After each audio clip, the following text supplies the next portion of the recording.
Welcome students, welcome to the IT practical class, and today we are going to discuss about the practical number 4. So today's question is, write the steps to find and replace a text in MS Word document. Now let's see the steps.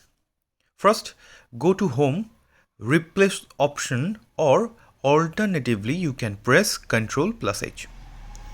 Step 2, enter the word or phrase you want to locate in the find box. Step 3, enter your new text in the replace box. There will be a box that is called find and replace box, and inside that box you have to replace the new text. Means the word with which you want to replace, you have to write that.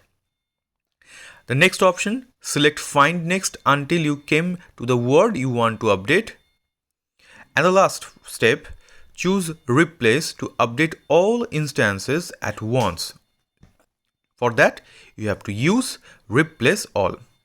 Means you can choose the option replace to replace one word at a time, or alternatively you can use replace all option. Then all the text will be replaced by the new text. I hope you have understood. Write this in your practical copy.